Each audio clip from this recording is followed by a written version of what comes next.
Okay, so ang pagbati po ng kapayapaan sa ating lahat at assalamualaikum warahmatullahi ta'ala wabarakatuh. So dire-diretso na po tayo mga kamaster, no? Bibigyan po natin ng bibigyan po natin ng kasagutan yung tanungan ng ating minamahal na customer diyan sa Zambales, no? Siya po ay nakaranas ng hindi magandang experience sa ating mga minamahal na service center. Ang kanyang refrigerator ay Samsung mga kamaster. Okay? So panoorin niyo po bago ako maglahad ng mga impormasyon, panoorin niyo po muna to.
Okay, so since na napanood yun yung C84 na yun mga kamaster, no, nakakalungkot, no, kung inyo makikita at maririnig, napakaingay po ng compressor. Okay, at ang hatol po ng service center doon ay palitan daw yung inverter board, yung set na yun, kasi magkasama ho yung motherboard at saka yung inverter board sa isang circuito at papalitan daw. Di ba, nagtaka yung minamahal na customer, bakit nyo papalitan to? Yung set ng board, samantalang gumagana naman. Sabi doon ng service center, since na under warranty pa naman ho ito, palitan na rin natin compressor. Pero ang board daw, kailangan talagang palitan kasi sira daw yung board. Kaya, teka lang, sabi ng customer, teka lang po muna, tatawag na lang po kami sa inyo. Kaya, si sir, tumawag sa atin, humingi ng tulong. At yun naman po, binigyan po natin siya ng napakagandang mga troubleshooting payo na siya namang nag-enlighten sa kanya na naintindihan niya. Kaya kung gusto nyo malaman kung ano talagang pinaka-issue ng C84 na to, paandarin po natin ha. Yan, paandarin na po natin. Asan na ba yung plug? Ayan. Sa unang pagkakataon, papaandarin po natin siya ha. Ayan. Okay. Magantay-antay po tayo. Ayan. Okay. So kapag gumana na akong compressor, pag nilagyan, tinakpan ho natin ito, 1, 2, 3, go. Yan. Mawawala na ho siya. Okay, ganyan po ang mangyayari sa inyong mga refrigerator kapag halimbawa nag C84 mga kamaster. Okay, so ang gagawin natin, papaandarin ulit natin siya. Pero bago yan, pakinggan nyo po muna, no? Pakinggan nyo po muna yung video ng compressor na kung gaano siya kaingay mga kamaster. Oh no!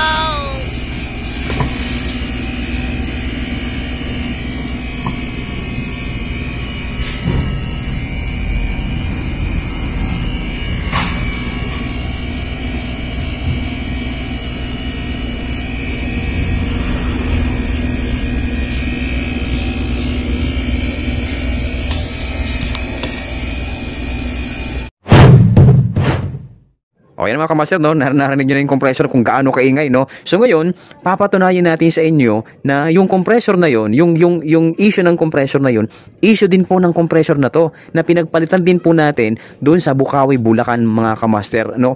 6 na buwan na po ang nakakalipas. So ang gagawin natin, paandarin ho natin ito para malaman nyo kung ano ang nangyayari kapag C84 mga kamaster. Okay, paandarin na po natin. Okay, so nakaready na ho lahat mga kamaster, no? Paandarin na po natin para magkaalaman na, no? Ayan, paandarin natin ha. Tingnan nyo ha. On na natin. Iyon, 1, 2, 3, go. Ayan. So magantay ho tayo ng mga ilang segundo para umandar ang ating compressor. Ayan, patunayan natin na tama yung pinagsasabi natin. Ayan, umandar na ha. Ayan, tapos ang gagawin natin, ito ha. Ayan o. 1, 2, 3, go. 1. Oh, wala na. Oh. Nakasaksak pa yan ha, mga kamaster. Ayan, nakasaksak pa ho yan. Oh. Okay, nakasaksak pa ho yan. Walang tricks yan, walang tricks. Oh. Okay, ulitin natin ha. Oh. Tapos, magantay po tayo ng mga ilang minuto kasi kapag ganyan po, sabi ko nga ho sa inyo, namamatay po ang compressor niyan. Then, maya-maya lamang after mga ilang minutes, 2 to 3 minutes hanggang 5 minutes, aandar na naman ho ang ating compressor hanggang sa mawala na naman yung 4 blinks. Ngayon, kapag nawala na yung 4 blinks na yun sa sa ating motherboard, no? So, inverter board, ibig sabihin, pwede mo na ulit siyang paandarin. So, paandarin ulit natin, yan. Okay, paandarin natin ha. Yan, 1, 2, 3, go. Yan, nakaready na yun ha. Tingnan natin.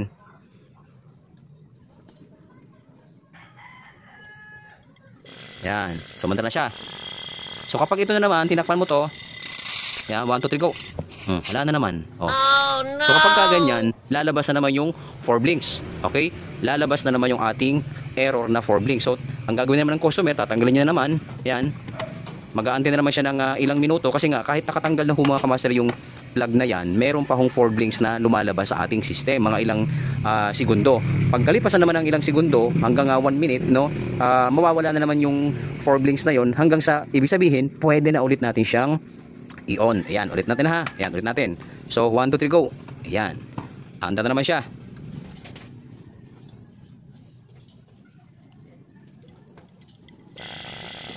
Ayan.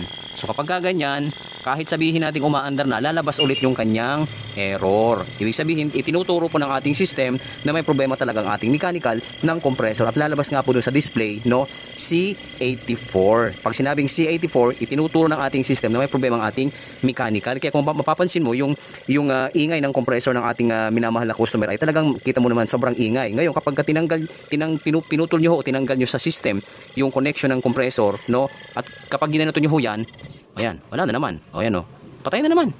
O tapos, ang mangyari dyan, bubunutin na naman ng customer, parang i-reset na naman, paulit-ulit na lamang ho. Kaya nga, dito ho nakakadismaya, yung tinatawag na sirado yung inverter board. Hindi totoo yan. Hindi po sira ang inverter board, bago sira po ang compressor. Tama sabi mo. Hindi po lahat ng umaandar ng compressor, and porkit nakita natin na gumagana ang compressor, ay hindi okay ba yan? Hindi, ang hindi natin alam, loose compression na pala. Okay? Loose compression na pala. So ang tanong, bakit maingay? Kasi nga po, kamaster, may problema na nga ho ang mechanical ng ating compressor. Ngayon, doon sa display, doon sa display C84, pero hindi po yan basta-basta lalabas kapag hindi rin lumabas yung 4 blinks ng ating doon sa inverter board. Okay? Ang mangyayari dyan, lalabas mo na yung 4 blinks sa inverter board, at the same time, susunod na po yung C84 na itinuturo po ng ating system na may problema yung ating compressor. Sabi ko naman sa inyo, ito po ay galing sa side-by-side na refrigerator na Samsung. Ulitin ko ha, dito po ay galing, yung compressor na to, galing po ito sa Samsung na side-by-side. Ang error po ay C84. Ang nangyari po, mas ginusto pa ng customer na sa atin nila magpapalit ng compressor. Pero sabi ko, sir, wala po tayong ganyang compressor na pang side by side. Sabi ko, kung gusto mo, maghanap po tayo. So nakapaghanap po kami, pero yun nga, sabi ko, wala tayong mahahanap ang brand new niya kasi ang brand new po niyan ay nasa Samsung lamang. So pumayag yung customer, no? Pumayag yung customer na palitan na lang kahit second hand kasi yung kanyang refrigerator ay may sentimental value. Regalo po yun sa kanila ng kanilang mga ninong-ninang nung sila po ay kinasal. Alhamdulillah, hanggang ngayon buhay po yung refrigerator na pinalitan natin ng compressor na second hand pero pang side by side. Kaya yung sinasabi po ng service center na sira daw ho ang inverter board set, ang mahal-mahal po nun. Bakit po natin sasabihin na sira ang inverter board, no, yung set ng inverter board at motherboard, gayong gumagana naman ho yung ating compressor. Ganun lamang po kasimple. Kasi baka ho ma-experience na ito mga minamahal kong customer o mga technician na kapag kayo ay naka-encounter ng C84, may kinalaman po yan sa compressor. Mararamdaman nyo yung compressor gumagana. Mararamdaman nyo yung compressor maingay. Kasi mamaya kasi, na-experience nyo, tapos bigla na naman may pumuntang technician ng service center, yung service center, ng Samsung, tapos sabihin sa inyo, sira ang inverter board. Kasi ganun po ang lalabas eh. Nung pagpunta doon ng minamahal natin sabi ko nga sa inyo, hindi po tayo naninira. Tayo po ay nasa gitna lamang. Neutral lamang ho tayo. Hindi ko kinakampihan yung customer, hindi ko rin ho kinakampihan yung service center. Nasa gitna lamang ho tayo. Kung ano yung tama, siyang pinapakita ko. Okay? Dahil pagpunta doon ng service center, ang tinuruan na may problema yung inverter board dahil 4 blinks daw. Ngayon, nasabi ng customer, teka lang boss kasi gumagana naman yung compressor eh. No? Hindi, sabi since nga niya na warranty pa naman yung compressor, papalitan na rin natin yung compressor. Pero ang pinaka-highlights talaga ng kanilang report, ang sira talaga yung inverter board. Di ba dapat ang una nating titingnan muna dapat yung compressor kasi naririnig naman natin na maingay na ang compressor. Hindi ba natin naririnig yun? Kasi parang lumalabas second option na lang yung compressor na papalitan dahil nga since under warranty papalitan na rin. Pero ang pinaka main highlights talaga ng troubleshooting nyo, itinuro nyo agad na sira yung compressor, yung inverter board, yung set na yun, ang mahal po nun. Hindi po ito yung typical na board ni Samsung na magkahiwalay po yung inverter board sa motherboard. Ang problema ho dito, yung green board, pinagsama po ni Samsung yung motherboard at saka yung inverter board. Kaya ganun na lamang kamahal kasi syempre 20,000, instant 20,000. So, syempre, nag-isip muna yung minamahal na customer. Buti na lang kamo ay nag-research muna yung ating minamahal na customer at tayo nga po ay natagpuan at humingi po siya ng advice sa atin. Ang sabi ko, pag C84 at 4 blinks, ang problema po yan compressor.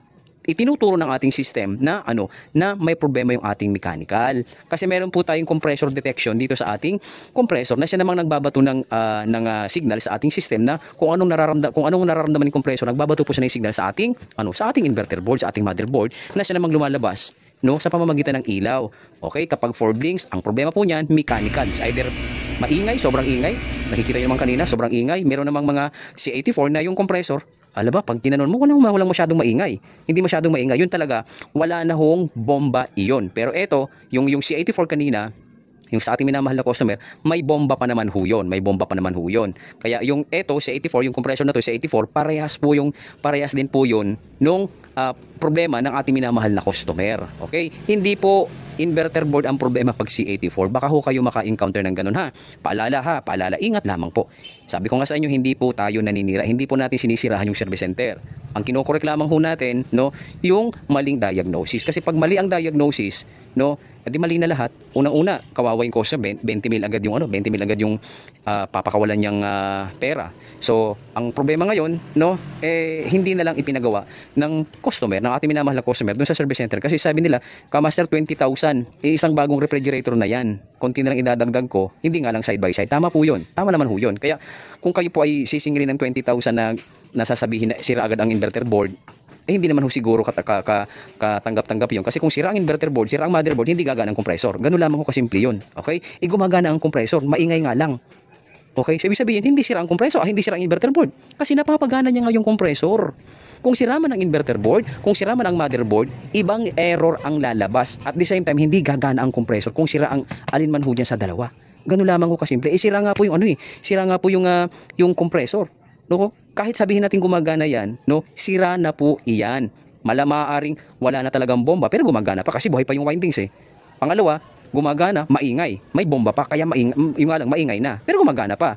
Pero sabihin, yung mechanical mo sira na. Ang ingay na. So, kailangan ng replacement. Ang nangyari po, mali yung diagnosis. Inverter board agad ang hatol. Ngayon, yung compressor, parang pangalawang option na lang yun, napapalitan dahil nga po under warranty pa naman. 4 na taon na ho ito, mga kamaster. Yung refrigerator ni sir ay 4 na taon na po. Kaya under warranty pa ho. Pero yun nga po, nakakadismaya na mali po yung diagnosis na sasabihin natin na inverter board agad ang sira, gayong gumagana naman yung compressor. At ulitin ko, kapag C84, may problema ho talaga ang compressor natin. Mechanical. Paalala ha, mechanical po ang problema ng ating compressor, mga kamaster. Baka ho kasi ma-experience nyo ito. At least alam nyo na ha, mga kamaster, na kapag C84, compressor agad dyan. Pakiramdaman nyo yung compressor. Maingay ba? O masyadong tahimik?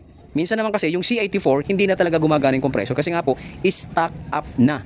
Pag stock up ang compressor, ibig sabihin C84 agad ang ilalabas na error niya. At the same time 4 blinks. Tatlo yun ha. C84 stock up. Pangalawa, gumagana pero sobrang tahimik. Ibig sabihin wala ng bomba. Pangatlo, gumagana pero sobrang ingay naman. Meron pa naman siyang bomba, mga kamaster. At ulitin natin ha. Paandirin natin ha. Ayan. Naka-plug natin na natin. At ganoon ang mangyayari dyan ha, mga kamaster. Ayan, gumagana siya ha. Ayan. So, pagka tinakpan nyo ito, dapat hindi po siya machuchok. Ayan ha. Wala na. Ayan ha.